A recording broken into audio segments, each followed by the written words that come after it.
साथियों नमस्कार।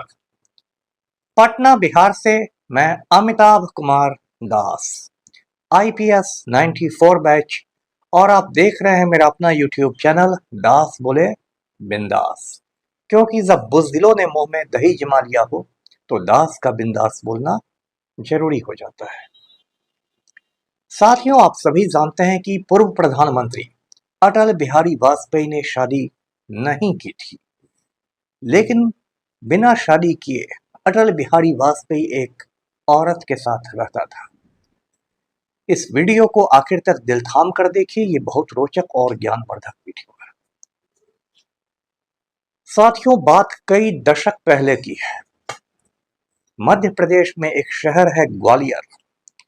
ग्वालियर आप जानते हैं, सिंधिया राज घराने की राजधानी हुआ करती थी। ये वही सिंधिया राज परिवार है जिसने झांसी की रानी लक्ष्मीबाई के खिलाफ अंग्रेजों की मदद की थी और भारत माता के साथ गद्दारी की थी। उसी ग्वालियर शहर में एक कॉलेज था जहां अटल बिहारी वाजपेयी पढ़ते थे, युवा थे, स्टूडेंट थे और उनका छात्र जीवन चल रहा था। उसी कॉलेज में एक और लड़की पढ़ती थी, उसका नाम था राजकुमारी हक्सर। ये जो हक्सर लोग होते हैं ये कश्मीरी पंडित होते हैं। कश्मीरी पंडित यानी कि कश्मीर घाटी में जो ब्राह्मण लोग रहते हैं उनको कश्मीरी पंडित कहा जाता है। पंडित से ये मत समझ लीजिएगा कि ये लोग प्याज लहसुन भी नहीं खाते होंगे। कश्मीरी पंडित दबाकर मीट खाते हैं और रोगन जोश उनका एक प्रसिद्ध खाना है जो भेड़ के मीट से बनता है। खैर, ये जो राजकुमारी अक्सर थी ये काफी खूबसूरत थी, कश्मीरी पंडित थी, गोरी चिटी, तेज नाक नक्श। और ये जो अटल बिहारी वाजपेयी थे ये इसकी मोहब्बत में गिरफ्तार हो गए। राजकुमारी अक्सर की जुल्फों में आप कह सकते हैं कैद हो गए। अटल बिहारी वाजपेयी ने प्रेम पत्र लिखना शुरू कर दिया। वो जमाना व्हाट्सएप का तो था नहीं और ये सब का था नहीं आज के जमाने की तरह, तो प्रेम पत्र लिखने का जमाना था। वाजपेयी ने भी प्रेम पत्र लिखना शुरू कर दिया। राजकुमारी अक्सर ने भी प्रेम पत्र के जवाब देना शुरू कर दिए और दोनों बिल्कुल प्रेम पंछी बनके गगन में उड़ने लगे। लेकिन जब राजकुमारी अक्सर ने अपने माता पिता से कहा कि वो अटल बिहारी नाम के एक लड़का से शादी करना चाहती है तो उसके माता पिता राजी नहीं हुए, क्योंकि उन दिनों अटल बिहारी मतलब बेरोजगार था और कोई उसका ऐसा फ्यूचर नहीं दिख रहा था। तो अक्सर के माता पिता ने कहा कि नहीं, ये तुम्हारे लिए ठीक लड़का नहीं है, सुटेबल बॉय नहीं है। और अटल बिहारी वाजपेयी का पत्ता साफ हो गया और राजकुमारी अक्सर की शादी ब्रिज नारायण कौल नाम के एक कश्मीरी पंडित से कर दी गई जो कॉलेज में पढ़ाया करता था। और उसके बाद से ये राजकुमारी अक्सर जो थी वो राजकुमारी कौल के नाम से जानी गई। तो इस तरह से दो हंसों का जोड़ा बिछुड़ गया रे हो गया, गजब हो गया रामा गजब हो गया रे। और वाजपेयी और राजकुमारी कौल के रास्ते अलग अलग हो गए। लेकिन देखिए, बिल्कुल फिल्मी स्टाइल में 16 बरस बाद दोनों फिर मिले और इस बार वो दिल्ली में मिले। दिल्ली में एक पुराना बड़ा कॉलेज है रामजस कॉलेज। तब तक अटल बिहारी वाजपेयी संसद में आ चुके थे, सांसद हो चुके थे, एमपी थे और रामजस कॉलेज के एक समारोह में उनको बोलने के लिए बुलाया गया और उस कॉलेज में उनकी मुलाकात उस समारोह में हो गई राजकुमारी कौल से। तो जो पुरानी बुझी हुई आग थी, आग बुझी नहीं थी, मतलब जो मंद पड़ी थी, राख से जो मंद पड़ गई थी आग, वो फिर से भड़क गई। प्रेम के शोले, मोहब्बत के शोले फिर भड़कने लगे और ऐसे भड़के कि जो राजकुमारी कौल के शौहर थे, पतिदेव थे ब्रिज नारायण कौल, वो बिल्कुल हाशिए पर चले गए और राजकुमारी कौल और अटल बिहारी वाजपेयी फिर दो जिस्म एक जान हो गए। इसके बाद दोनों की प्रेम कहानी आगे बढ़ती गई। उसके बाद का किस्सा बहुत लंबा है। किस्सा कुताह ये है, संक्षेप में किस्सा ये है कि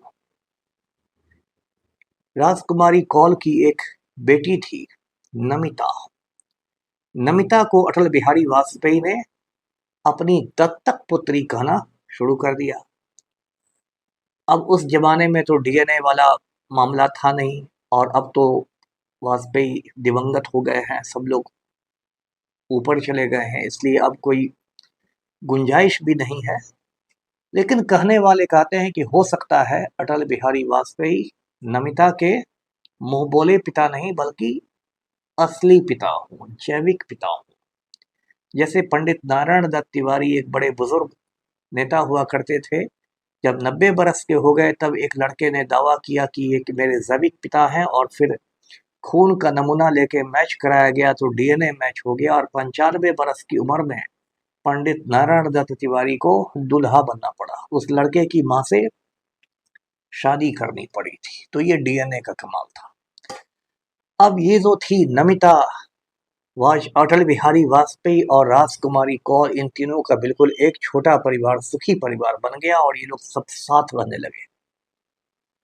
उस जमाने में ये सब बातें काफी कानाफूसी में होती थी, लेकिन अटल जी थे, अटल जी का एक ऐसा आभामंडल तैयार किया था संघ परिवार ने कि वो तो बहुत बड़े, मतलब क्या कहा जाए, महामानव हैं, ऐसे हैं वैसे हैं, ओजस्वी वक्ता हैं, प्रखर राष्ट्रवादी हैं, क्या है। तो ये सब बातें कानाफूसी में दब गई। जब नमिता बड़ी हो गई तो उसकी शादी एक बंगाली मनुष्य से हुई जिसका नाम है रंजन भट्टाचार्य। अब देखिए फिर समय आगे बढ़ा, अटल बिहारी वाजपेयी प्रधानमंत्री बने। एक बार तो सन 96 में बने, वो तो 12-13 दिन के लिए बने। फिर बाद में जब प्रधानमंत्री बने तो रंजन भट्टाचार्य का बहुत ज्यादा दखल था वाजपेयी सरकार के कामकाज में, क्योंकि वो कोई मामूली दामाद नहीं थे, वो जमाई राजा थे, और वाजपेयी के साथ ही रहते थे, तो एक तरह से घर जमाई थे। यदि कोई दामाद अपने ससुराल में रहता है सास ससुर की छत्र छाया में, तो उसको घर जमाई कहते हैं। तो रंजन भट्टाचार्य अटल जी के यानी प्रधानमंत्री के घर जमाई थे। बताइए, घर जमाई यदि चाहेगा तो क्या नहीं कर सकता है। तो दिल्ली दरबार में यानी कि सत्ता के गलियारों में रंजन भट्टाचार्य की बहुत पूछ थी। फिर ये बात भी कानाफूसी में रहती थी। यदि यही बात कांग्रेस के किसी नेता ने की रहती, राजद वालों ने की रहती, तो मीडिया एकदम नंगा होके चांदनी चौक पर नाचने लगता है, हिंदुस्तान का मीडिया। लेकिन मीडिया में तो भाजपा के इतने दलाल बैठे हुए हैं, इतने सारे पत्रकार भगवा लंगोटी पहनने वाले हैं, कि ये बात भी कानाफूसी में रह गई कि रंजन भट्टाचार्य की दखलंदाजी हर बात में होती है। और इधर अटल बिहारी वाजपेयी और राजकुमारी कौल बिल्कुल पति पत्नी की तरह रह रहे थे। उसके बाद आया 2004 आते आते जो हमारे अटल जी थे वो अहंकार से परिपूर्ण हो गए, और उनमें इतना ज्यादा अहंकार आ गया कि रावण भी उनके सामने पानी मांगने लगा। मतलब जितना अहंकार रावण को नहीं था त्रेता युग में, उतना अहंकार अटल जी में आ गया, और लोगों ने एकदम उनकी छवि बना ली, जिसको कहते हैं इंग्लिश में लार्जर देन लाइफ, की कोई बहुत बड़ा ये महामानव है जो कि भारत को बचाने आया है। और वाजपेयी भी बिल्कुल झूमने लगे थे। मैं उन दिनों आईपीएस की नौकरी करता था, तो वाजपेयी के साथ कई जगह मुझे ड्यूटी करने का मौका मिलता था। प्रधानमंत्री के रूप में वो आते थे और मेरी ड्यूटी लगती थी, तो बहुत करीब से मैंने वाजपेयी को देखा है। वो बिल्कुल मतवाला हाथी की तरह झूमते हुए चलते थे और आत्ममुग्ध रहते थे, मतलब खुद ही पर मुग्ध रहते थे। और उनकी उम्र बढ़ गई थी, लेकिन फिर भी वाजपेयी रिटायर होने के मूड में नहीं थे।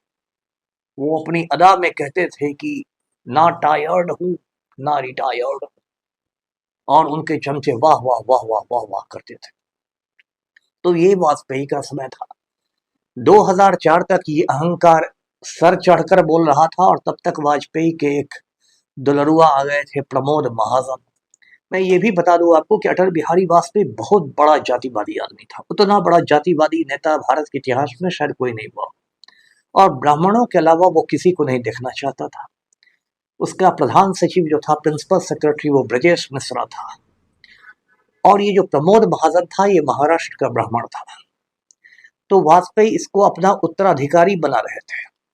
अटल जी के उत्तराधिकारी प्रमोद महाजन बन रहे थे। और 2004 में अहंकार इतना सर चढ़ गया कि समय से 6 महीने पहले वाजपेयी ने लोकसभा चुनाव करा दिए और कहा कि अब तो इंडिया शाइन कर रहा है। इंडिया शाइनिंग कैंपेन चलाया गया। ये प्रमोद महाजन के दिमाग की उपज थी, इंडिया शाइनिंग।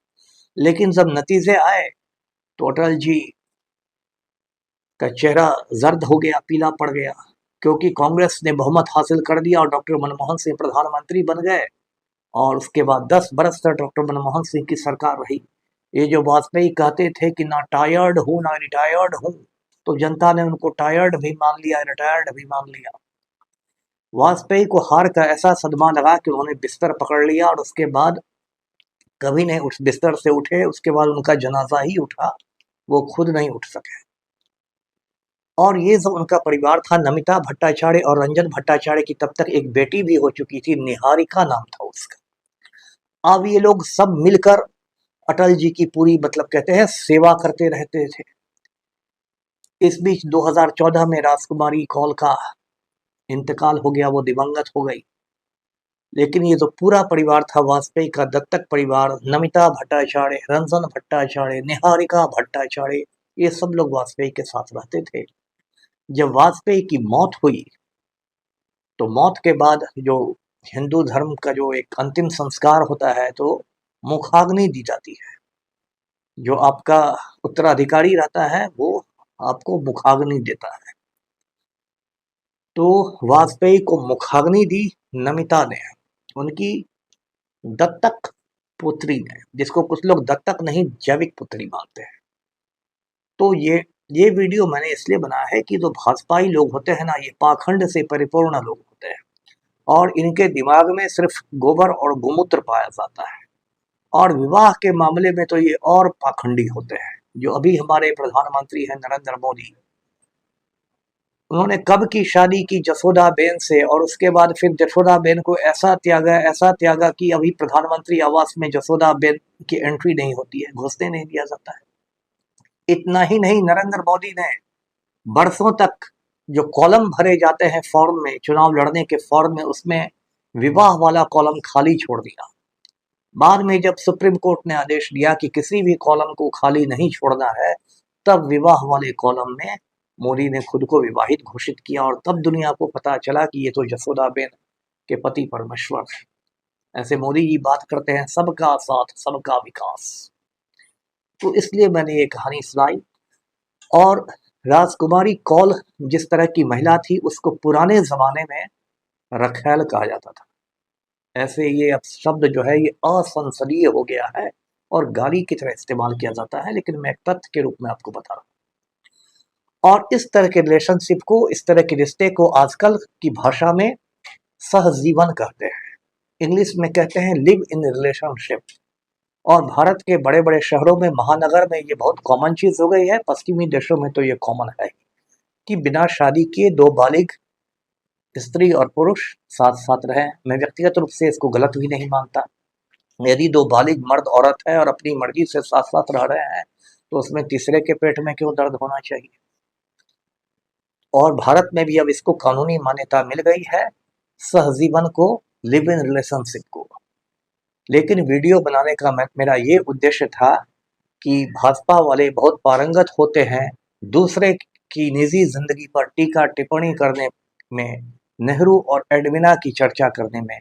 तो इसलिए मैंने याद दिला दिया कि भाई आपके जो प्रातः स्मरणीय अटल जी थे, वो भी बिना शादी किए हुए राजकुमारी कौल नाम की एक औरत के साथ पति की तरह रहा करते थे। वीडियो को लाइक करें, शेयर करें, चैनल को सब्सक्राइब कीजिए। धन्यवाद।